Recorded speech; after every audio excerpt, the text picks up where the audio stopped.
문경세제, 눈보라가 휘몰아친 밤, 쇠덫이 철컥 하고 닫히고 하얀 여우가 아악 소리를 지르며 붉은 눈 위에 쓰러졌습니다. 그때 홀로 지나던 젊은 선비, 도포를 찍고 얼음 박힌 쇠덫을 맨손으로 벌렸죠. 순간 바람이 멎었습니다. 그리고 귀로 들리지 않는 목소리, 사람이여, 그 한마디가 장원의 문을 열고 그의 생애 가장 소중한 문을 닫았습니다. 잡으면 사라지고 놓으면 곁에 남는 사랑. 지금 그 운명 같은 만남을 풀어봅니다. 숙종 갑술년 겨울이었습니다. 문경세제에 눈이 사흘째 내리고 있었죠. 산마루마다 눈이 허리까지 쌓였고 바람은 칼처럼 매서웠습니다. 이런 날씨에 고갯길을 넘는 사람은 아무도 없었죠. 짐승들도 굴 속에 숨어 꼼짝하지 않았습니다. 그런데 한 선비가 그 길을 묵묵히 걷고 있었으니 22살 윤서라는 젊은이였습니다. 가끈은 얼어붙었고 도포는 해져서 군데군데 기운 자국이 보였는데 등에 맨 보따리에는 책 서너 권과 주먹밥 몇 개가 전부였죠. 윤서는 한양으로 과거를 보러 가는 길이었습니다. 집안은 원래 양반이었지만 대대로 가난했습니다. 아버지는 뜻은 있었지만 돈이 없어 과거를 보지 못했고 형은 스물에 역병으로 죽었죠. 이제 집안의 희망은 막내인 윤서뿐이었습니다. 반드시 급제해서 집안을 일으켜야 합니다. 윤서는 그 생각 하나로 이 험한 겨울길을 걷고 있었던 겁니다. 해가 뉘엿뉘엿 넘어갈 무렵이었습니다. 갑자기 짐승 울음소리가 들려왔는데 기익, 기익 하는 날카롭고 처절한 소리였죠. 죽음 앞에 선 짐승의 비명이었습니다. 윤서는 걸음을 멈췄습니다. 그냥 지나가야 하나? 과거 날짜가 얼마 남지 않았는데. 하지만 발이 떨어지지 않았습니다. 돌아가신 어머니의 말씀이 떠올랐기 때문이죠. 서야, 울음소리를 못 들은 척하면 마음에 죄가 쌓인단다. 그 죄는 책으로 씻을 수 없느니라. 윤서는 눈을 헤치며 소리나는 쪽으로 내려갔습니다. 소나무 아래에 쇠덫이 입을 벌리고 있었고 그 이빨 사이에 하얀 여우가 물려 있었죠. 새하얀 털을 가진 여우였는데 앞다리가 덫에 물려 피가 흘렀습니다. 붉은 피가 하얀 눈 위로 번지고 있었죠. 여우는 이를 드러내며 윤서를 보았는데 호박처럼 노란 눈동자가 사람처럼 슬퍼 보였습니다. 잘못 걸렸구나. 윤서는 쪼그려 앉았습니다. 여우가 으르렁거렸지만 당연한 일이었죠. 사람을 믿을 수 없었을 겁니다. 나는 해치려고 온 게 아니다. 가만히 있거라. 윤서는 도포 자락을 찢어 긴 헝겊을 만들고는 두 손으로 덫을 벌렸습니다. 쇠가 얼어붙어 잘 벌어지지 않았고 손가락이 베일 것 같았지만 으윽 하고 온 힘을 주자 덫이 벌어졌고 여우의 다리가 빠져나왔습니다. 여우는 비틀거리며 눈 위에 쓰러졌죠. 윤서는 헝겊으로 상처를 감아주었습니다. 여우는 가만히 있었고 이제 으르렁거리지 않았죠. 내 목숨도 귀하다. 오늘 살았으니 내일도 살아라. 그때였습니다. 바람이 멈췄고 눈송이들이 공중에 멈춘 것처럼 보였죠. 숲이 숨을 죽였고 윤서의 머릿속에서 목소리가 들렸습니다. 사람이여, 윤서는 깜짝 놀라 주위를 둘러보았지만 아무도 없었습니다. 쓰러진 여우만 그를 보고 있었죠. 은혜를 잊지 않겠습니다. 이 산의 바람과 눈이 그대의 걸음을 지켜드리겠습니다. 소리는 귀로 들리는 게 아니라 마음속에서 울려왔습니다. 윤서는 여우를 다시 보았는데 여우의 눈빛이 사람처럼 맑았죠. 그 순간 윤서는 알았습니다. 이것은 보통 여우가 아니라는 것을. 바람이 다시 불기 시작했는데 이번에는 차갑지 않았습니다. 따뜻한 기운이 등을 감쌌죠. 윤서는 마지막으로 여우를 보고 일어섰고 여우도 비틀거리며 일어나 힐긋 윤서를 한번 쳐다보고는 숲 쪽으로 사라졌습니다. 해가 완전히 지자 추위가 더 심해졌습니다. 윤서는 오래된 폐허가 된 사찰 하나를 찾아 들어갔는데 문은 반쯤 떨어져 나갔고 마루는 삐걱거렸죠. 오래전에 버려진 절이었습니다.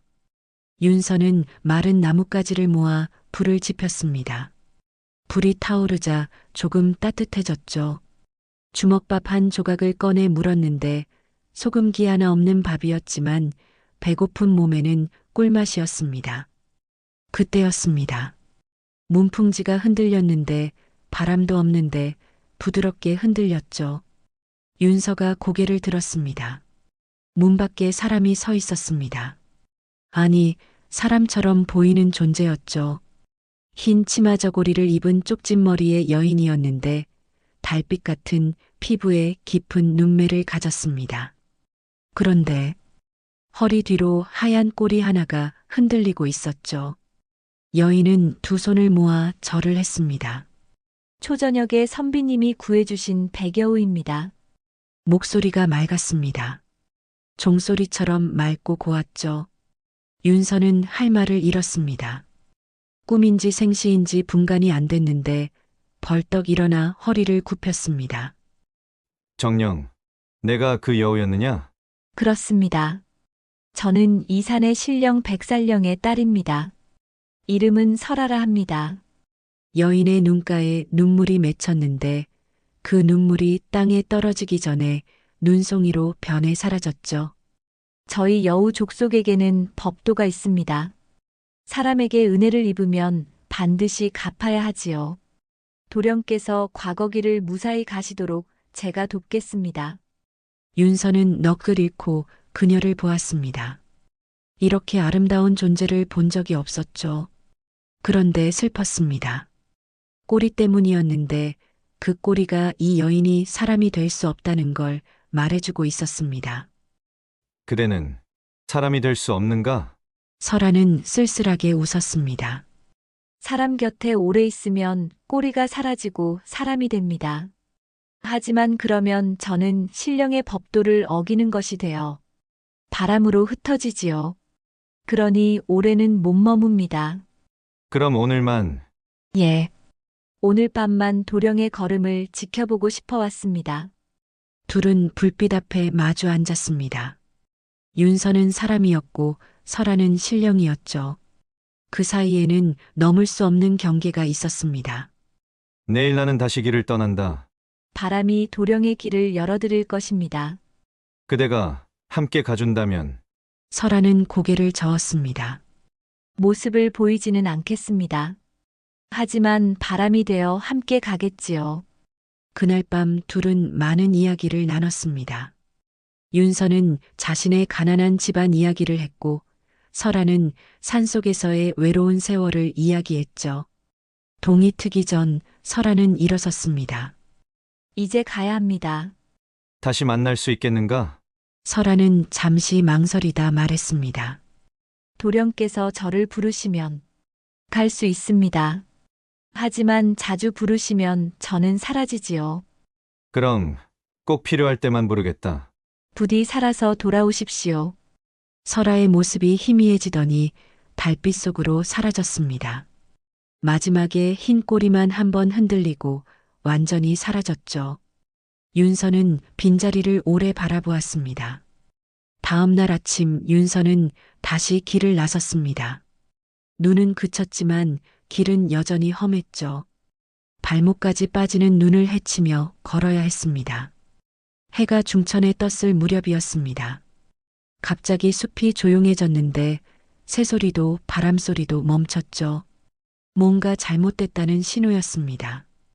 윤서는 걸음을 멈추고 주위를 살폈습니다. 그때 덤불 사이에서 눈이 빛났는데 노란 눈이 여러 개 빛났죠. 늑대였습니다. 늑대 3마리가 천천히 나타났는데 겨울에 굶주린 늑대들이었습니다. 눈은 광기로 빛났고 입에서는 침이 흘렀죠. 윤서는 뒷걸음질 쳤습니다. 손으로 굵은 나뭇가지를 짚고는 물러서라. 하고 외쳤지만 늑대들은 개의치 않았습니다. 한 마리가 앞발을 들고 뛰어들 준비를 했죠. 바로 그때였습니다. 설아! 윤서는 저도 모르게 외쳤습니다. 순간 바람이 폭발했죠. 하얀 눈보라가 회오리처럼 일어나며 늑대들을 덮쳤고 늑대들은 비명을 지르며 뒤로 물러났습니다. 눈보라는 늑대들을 산 아래로 몰아냈죠. 잠시 후 바람이 잦아들었는데 늑대들은 이미 사라지고 없었습니다. 윤서는 숨을 몰아쉬며 나무에 기댔죠.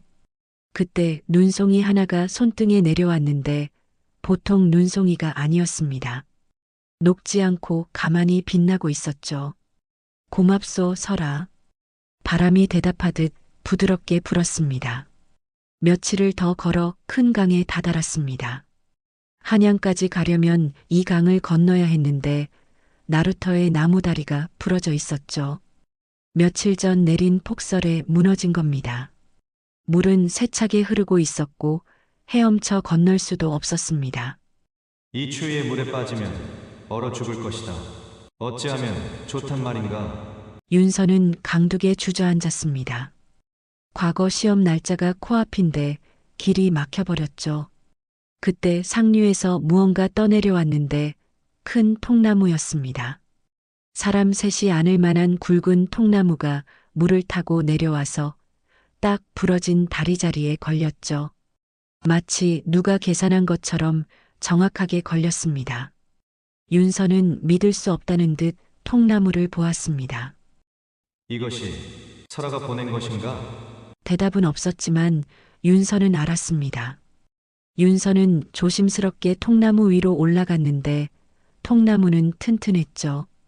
천천히 건너기 시작했습니다. 반쯤 왔을 때 발이 미끄러졌습니다. 아! 떨어질 뻔한 순간 뒤에서 바람이 밀었죠. 부드럽지만 힘 있는 바람이 등을 받쳐주었고 윤서는 균형을 잡았습니다. 무사히 건너고 나서 윤서는 하늘에 절을 했습니다. 목숨을 2번이나 구해주었어. 이 은혜를 어찌 갚아야 할지. 바람이 살랑살랑 불었는데 마치 괜찮다고 말하는 것 같았습니다. 사흘을 더 가니 작은 마을이 나왔습니다.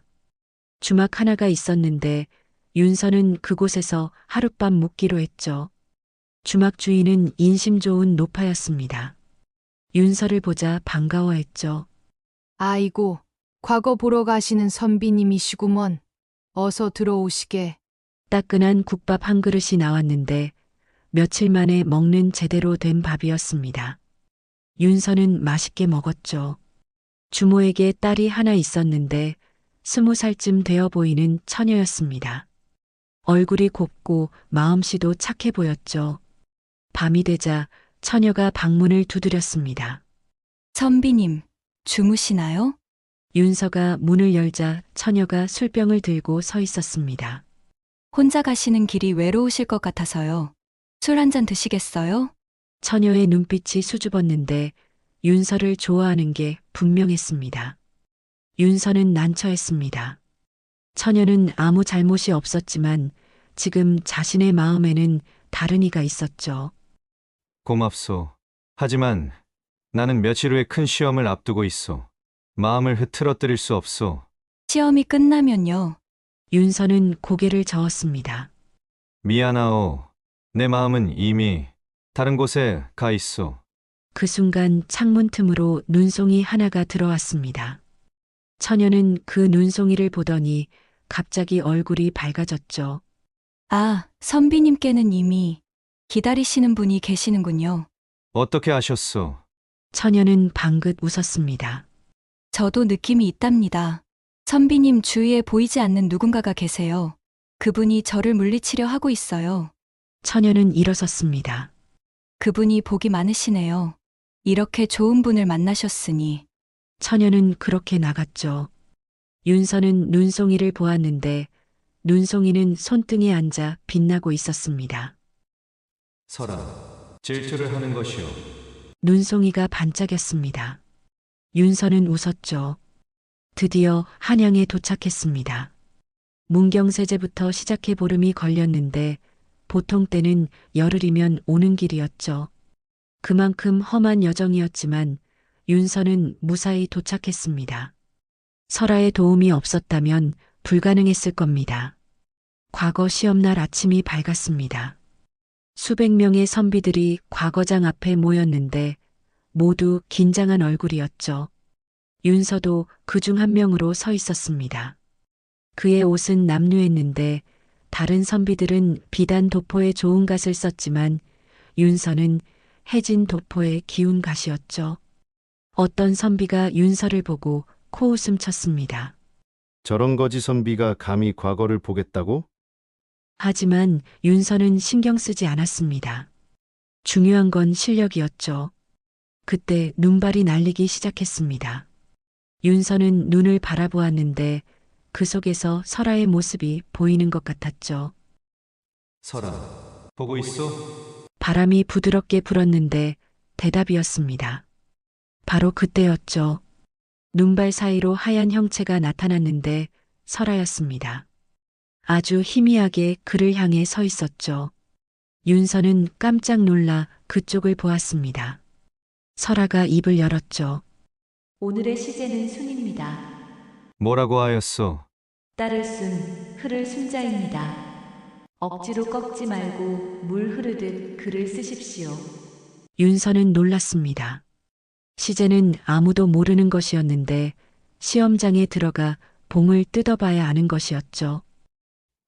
어찌 시제를 아는 것이오? 설아는 슬프게 웃었습니다. 저는 신령의 딸입니다. 하늘의 뜻이 무엇인지 알 수 있지요. 오늘 하늘이 원하는 것은 순리입니다. 거스르지 마십시오. 그대는 윤서가 다가가려 하자 설아는 손을 들어 막았습니다. 가까이 오시면 안 됩니다. 저는 이제 한계에 다다랐습니다. 그녀의 몸이 눈처럼 흔들리고 있었죠. 마음을 비우십시오. 욕심을 버리십시오. 그러면 길이 열립니다. 설아, 부디 살아 돌아오십시오. 설아는 그렇게 말하고 사라졌습니다. 윤서는 과거장에 들어갔습니다. 수백 명의 선비들이 자리에 앉았고 감독관이 봉을 뜯었죠. 오늘의 시제는 순이다. 윤서는 숨이 멎었습니다. 설아의 말이 맞았죠. 다른 선비들은 당황했는데 준비한 글이 쓸모없게 되었고 어떻게 써야 할지 막막했습니다. 하지만 윤서는 달랐습니다. 그는 붓을 들고 종이 앞에 앉았는데 설아의 말을 떠올렸죠. 억지로 꺾지 말고 물 흐르듯. 윤서는 눈을 감았습니다. 마음을 비웠고 잘 써야 한다는 욕심을 버렸죠. 그저 흐르는 대로 붓을 놀렸습니다. 신기하게도 글이 술술 써졌습니다. 그는 문경세제에서의 일을 떠올렸는데 덫에 걸린 여우, 눈보라, 강을 건너던 일, 그 모든 것이 순리였죠. 억지로 막으려 하지 않고 흐름을 따랐기에 살아남을 수 있었습니다. 윤서의 글은 그것을 담았습니다. 시간이 흘러 해가 지고 달이 떴는데 선비들이 하나둘 붓을 놓았죠. 윤서도 마지막 글자를 썼습니다. 그는 글을 다시 읽어보았는데 평생 쓴 글 중 가장 좋은 글이었습니다. 거짓이 없었고 꾸밈이 없었죠. 그저 진실만 담겨 있었습니다. 설아, 그대 덕분이오. 사흘 후였습니다. 예조 담벼락 앞에 사람들이 모였는데 대과 급제자 발표가 있는 날이었죠. 윤서도 그 속에 섞여 있었습니다. 가슴이 두근거렸지만 초조하지는 않았는데 자신이 최선을 다했다는 걸 알았기 때문이었죠. 북이 울렸습니다. 둥둥둥. 관리가 나왔는데 손에 큰 종이를 들고 있었죠. 금년 문과 장원을 발표하노라. 사람들이 숨을 죽였습니다. 윤자의 서자 윤서. 순간 세상이 멈춘 것 같았습니다. 그리고 환호가 터졌죠. 장원이다, 장원. 가난한 선비가 장원을 했구나. 사람들이 윤서를 에워쌌고 축하가 쏟아졌습니다. 윤서는 넋을 잃었죠. 내가 장원을? 꿈만 같았습니다. 가난한 집안의 막내가 장원을 한 겁니다. 하지만 기쁨은 오래가지 못했습니다. 윤서는 문득 눈발을 바라보았는데 설아의 얼굴이 떠올랐죠. 이제 그대는 떠나는 것이겠지. 가슴이 텅 빈 것 같았습니다. 사람들은 윤서를 축하했지만 정작 윤서는 웃을 수 없었습니다. 사람들이 흩어지고 해가 질 무렵이었습니다. 윤서는 한양 성박 언덕으로 올라갔는데 그곳에는 눈이 소복이 쌓여 있었죠. 설아. 그가 이름을 부르자 바람이 일었습니다. 눈발 사이로 설아가 나타났는데 오늘의 설아는 어제와 달랐습니다. 더 희미했죠. 몸이 투명해져 뒤에 나무가 비쳐 보였습니다. 축하드립니다. 장원 도령. 설아의 목소리도 희미했습니다. 그대 덕분이오. 아닙니다. 도령 자신의 힘입니다. 둘은 한동안 말없이 서 있었습니다. 윤서가 먼저 입을 열었죠. 이제 떠나는 것이오? 설아는 고개를 끄덕였습니다. 눈물이 흘렀는데 그 눈물은 땅에 닿기 전에 눈송이로 변했죠. 은혜를 다 갚았습니다. 이제 저는 신령의 세계로 돌아가야 하지요. 가지 마오. 윤서의 목소리가 떨렸습니다. 나는 그대 없이는 살 수 없소. 설아는 눈을 감았습니다. 살아야 합니다. 도령은 이제 훌륭한 관리가 될 것입니다. 백성을 위해 살아야 하지요. 백성도 중요하지만 나에게는 그대가 더 중요하오. 윤서가 한 걸음 다가서자 설아가 뒤로 물러났습니다. 가까이 오시면 안 됩니다. 설아의 목소리가 날카로웠습니다. 저는 이미 한계에 다다랐습니다. 사람 곁에 너무 오래 있었지요. 마음이 생겨버렸습니다. 마음?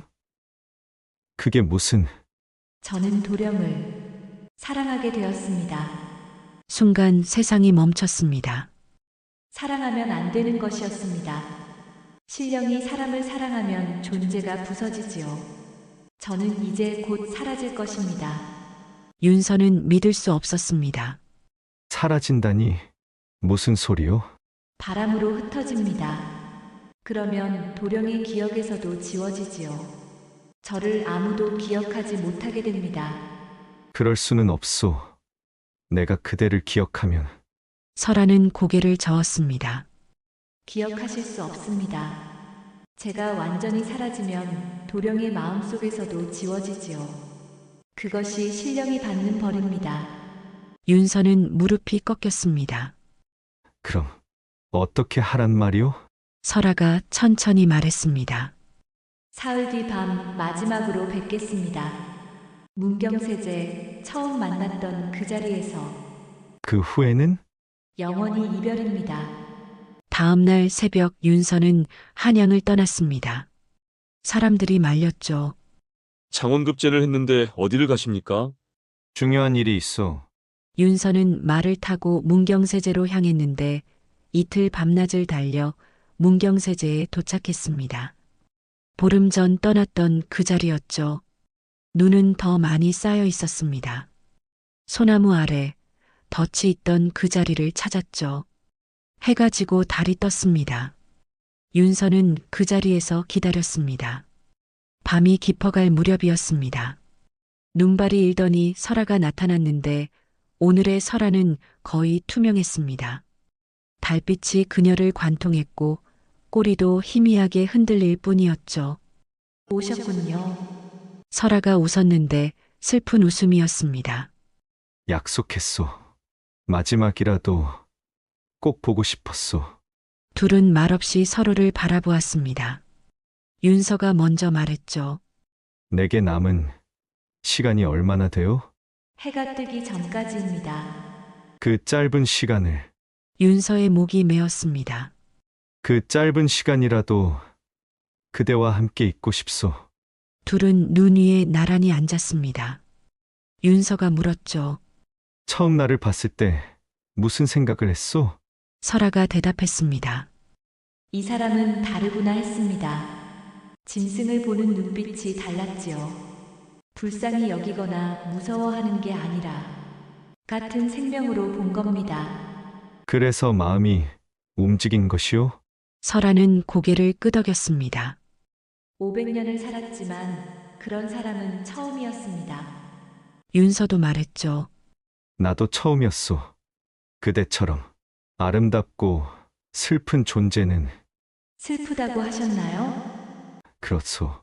그대는 사람이 되고 싶지만 될 수 없소. 사랑하고 싶지만 사랑하면 사라지오. 그보다 슬픈 운명이 어디 있겠소. 설아의 눈에서 눈물이 흘렀습니다. 저도 평범한 사람으로 태어나고 싶었습니다. 그래서 도령과 함께 늙어가고 싶었지요. 아직 늦지 않았소. 사람이 되시오. 설아는 고개를 저었습니다. 사람이 되면 도령의 기억에서 제가 지워진다고 했습니다. 차라리 도령이 저를 기억하는 게 낫지요. 내가 그대를 잊을 리 없소. 잊게 됩니다. 그것이 신령의 법도입니다. 침묵이 흘렀습니다. 윤서가 다시 물었죠. 그럼 방법이 전혀 없는 것이오? 설아가 잠시 망설이다 말했습니다. 하나 있습니다. 무엇이오? 제가 완전히 사라지기 전에 도령이 저를 부르지 않는 겁니다. 부르지 않으면? 그러면 저는 바람이 되어 남을 수 있습니다. 형체는 없지만 바람으로 도령 곁에 머물 수 있지요. 윤서는 이해했습니다. 그럼 나는 그대를 불러서는 안 되는구요. 예. 부르시면 제가 모습을 드러냅니다. 그러면 마지막 남은 힘까지 써서 완전히 사라지지요. 그대를 보고 싶어도 부를 수 없단 말이오? 설아는 눈물을 흘리며 고개를 끄덕였습니다. 그것이 우리가 함께할 수 있는 유일한 방법입니다. 동쪽 하늘이 밝아오기 시작했습니다. 설아의 몸이 더욱 희미해졌죠. 이제 시간입니다. 설아가 일어섰고 윤서도 일어섰습니다. 마지막으로 한 가지만 부탁하겠소. 무엇입니까? 그대의 진짜 모습을 보고 싶소. 설아는 잠시 망설였습니다. 그리고 고개를 끄덕였죠. 빛이 감쌌고 설아가 백여우로 변했습니다. 새하얀 털을 가진 아름다운 여우였는데 호박빛 눈동자가 윤서를 보고 있었죠. 윤서는 무릎을 꿇고 여우를 쓰다듬었습니다. 고맙소. 설아, 그대가 없었다면 나는 이 길을 오지 못했을 것이오. 여우가 윤서의 손을 핥았습니다. 그대 덕분에 나는 살았소. 꿈도 이루었소. 이제 나는 그대를 위해 살겠소. 여우의 눈에서 눈물이 흘렀습니다. 해가 떠올랐고 빛이 여우를 감쌌죠. 여우의 몸이 눈처럼 흩어지기 시작했습니다. 설아, 윤서가 손을 뻗었지만 잡을 수 없었습니다. 여우는 완전히 흩어져 눈송이가 되었고 눈송이는 바람을 타고 날아올랐죠. 윤서는 그 눈송이를 바라보았습니다. 그때 바람이 불었는데 부드럽고 따뜻한 바람이었죠. 그 바람이 윤서의 뺨을 쓰다듬었습니다. 윤서는 알았습니다. 설아가 바람이 되었다는 것을. 설아, 고맙소. 바람이 대답하듯 한 번 더 불었습니다. 윤서는 한양으로 돌아왔습니다. 장원급제한 그에게 좋은 벼슬이 내려졌는데 홍문관 부수찬이라는 자리였죠. 임금의 곁에서 그를 다루는 자리였습니다. 윤서는 성실하게 일했습니다. 백성을 위하는 정책을 만들었고 임금도 윤서를 아꼈죠. 세월이 흘렀습니다. 사람들이 혼처를 들고 왔는데 장원급제의 잘생긴 외모, 훌륭한 성품을 가진 윤서는 최고의 신랑감이었죠. 하지만 윤서는 모두 거절했습니다. 죄송합니다. 대감어른, 저는 혼인할 뜻이 없습니다. 왜 그러시오? 나이도 있으신데. 제 마음은 이미 정해졌습니다. 사람들은 고개를 갸웃했지만 더 이상 묻지 않았습니다. 윤서는 2달에 한 번씩 문경세제를 찾았습니다. 그 자리, 설아를 처음 만났던 그 자리에 갔죠. 설아, 나왔소. 말을 걸면 바람이 불었는데 부드러운 바람이 그를 감쌌습니다. 윤서는 설아에게 지난 2달간의 일을 이야기했죠. 이번 달에는 백성들을 위한 새 법을 만들었소. 가난한 백성도 억울한 일을 당하지 않도록 하는 법이오. 바람이 기쁜 듯 흔들렸습니다. 임금께서 칭찬하셨소. 하지만 나는 그대의 칭찬이 더 듣고 싶소. 바람이 그의 뺨을 쓰다듬었죠. 윤서는 웃었습니다. 사람들은 윤서가 이상하다고 했습니다. 윤대감은 바람에게 말을 거시네. 바람과 친구라도 되시는가? 하지만 윤서는 개의치 않았죠. 어느 날 젊은 관리가 물었습니다. 대감께서는 왜 혼인을 안 하십니까? 윤서는 하늘을 보며 대답했습니다. 내게는 이미 평생의 짝이 있다네. 어디 계십니까? 바람 속에 계시지. 젊은 관리는 무슨 말인지 몰랐지만 윤서의 얼굴이 너무 평화로워서 더 묻지 못했습니다. 윤서는 30년을 관직에 있었습니다. 그 사이 큰 업적을 남겼는데 백성을 위한 법을 많이 만들었고 억울한 사람을 구했으며 가난한 사람을 도왔죠. 사람들은 윤서를 존경했습니다. 윤대감은 훌륭한 어르신이십니다. 저렇게 맑은 분을 본 적이 없습니다. 윤서는 50이 되어서야 관직을 내놓았습니다. 이제 고향으로 돌아가겠습니다. 임금이 만류했죠.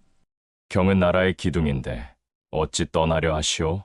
전하, 저보다 훌륭한 이들이 많습니다. 이제는 젊은이들에게 자리를 내주어야 하지요. 임금은 아쉬워했지만 허락했습니다. 윤서는 문경세제 근처에 작은 집을 지었습니다. 그 자리 설아를 처음 만났던 곳에서 멀지 않은 곳이었죠. 매일 아침 그 자리에 가서 설아와 이야기를 나눴습니다. 설아, 오늘은 날씨가 좋구려.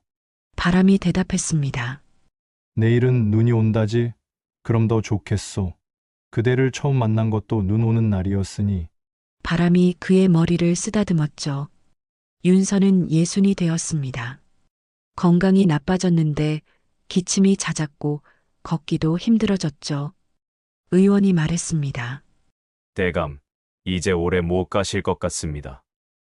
윤서는 담담하게 받아들였습니다. 그렇겠지. 사람은 언젠가 죽는 법이니. 마지막 날이 다가왔습니다. 윤서는 침상에 누워 창밖을 보았는데 눈이 내리고 있었죠. 설아, 보이오? 눈이 내리오. 바람이 창문을 흔들었습니다. 나는 이제 가려 하오. 바람이 멈췄습니다. 두렵지 않소. 그대가 있으니까.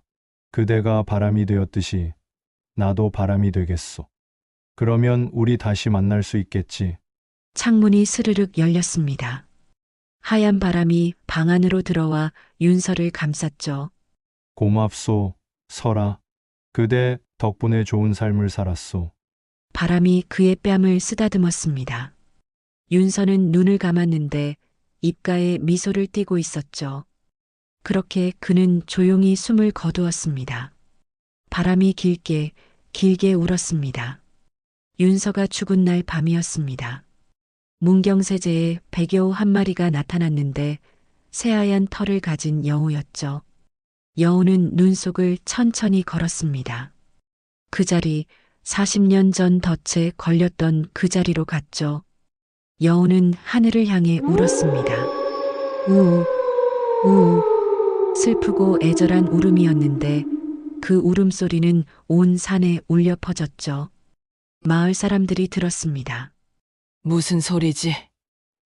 여우 우는 소리 같은데 저렇게 슬프게 우는 여우는 처음 듣는군. 한 노인이 말했습니다. 아마도 누군가를 그리워하는 것이겠지. 여우는 밤새 구슬프게 울었습니다. 끝까지 들어주셔서 감사드립니다. 구독, 좋아요, 알림 설정 부탁드리며 느끼신 감상 댓글로 남겨주십시오. 고맙습니다.